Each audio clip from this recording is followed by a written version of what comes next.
Orange കഴിച്ച് മടുത്തെങ്കിൽ ഇതൊന്ന് try ചെയ്തോളൂ. ചൂടിനും നോമ്പിനും ബെസ്റ്റാണ്. ഒരു ക്യാരറ്റ് തൊലി കളഞ്ഞിട്ട് ചെറിയ പീസായി കട്ട് ചെയ്തെടുത്തിട്ടുണ്ട്. ഇത് മിക്സിയുടെ ജാറിലേക്ക് ഇട്ട് കൊടുക്കുകയാണ്. ഇതിലേക്ക് 1 കപ്പ് വെള്ളം, ഒരു 5 ടേബിൾ സ്പൂൺ പഞ്ചസാരയും കൂടെ ഇട്ട് കൊടുത്തിട്ട് ഈ ക്യാരറ്റ് നന്നായിട്ട് പേസ്റ്റ് ആക്കിയിട്ടൊന്ന് അരിച്ചെടുക്കാം.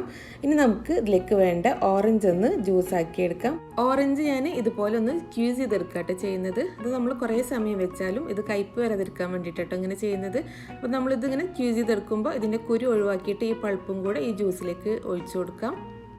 ഈ ഓറഞ്ച് ജ്യൂസ് ഇനി നമുക്ക് മിക്സിയുടെ ജാറിലേക്ക് ഒഴിച്ചു കൊടുക്കാം. ഇനി ഇതിലേക്ക് നമുക്ക് ബാക്കിയുള്ള വെള്ളം കൂടെ ഒഴിച്ചു കൊടുക്കാം. മൊത്തത്തിൽ 1 ലിറ്റർ വെള്ളമാണ് കേട്ടോ ആവശ്യമുള്ളത്. അപ്പോൾ വെള്ളം കൂടെ ഒഴിച്ചു കൊടുത്തിട്ട് ഇതൊന്നും കൂടെ നന്നായിട്ടൊന്ന് അരിച്ചെടുക്കുക. ഇനി നമുക്കിതൊന്ന് അരിച്ചെടുക്കണം. അരിച്ചെടുത്ത ശേഷം ഇത് ഫ്രിഡ്ജിൽ വെച്ചിട്ട് നന്നായിട്ടൊന്ന് തണുപ്പിച്ചെടുക്കുക. അതിന് ശേഷം നമുക്കിത് സെർവ് ചെയ്യാം. ഒരു ഗ്ലാസ്സിലേക്ക് കുറച്ച് ചിയ സീഡ് സോക്ക് ചെയ്തതും ഐസ് ക്യൂബ് ഇട്ട് കൊടുത്തിട്ടുണ്ട്. ഇതിലേക്ക് നമ്മൾ തണുപ്പിച്ചെടുത്തിട്ടുള്ള ജ്യൂസും കൂടെ ഒഴിച്ചു കൊടുത്തിട്ട് സെർവ് ചെയ്യാവുന്നതാണ്. അപ്പോൾ എല്ലാവരും ഒന്ന് ട്രൈ ചെയ്ത് നോക്കുക.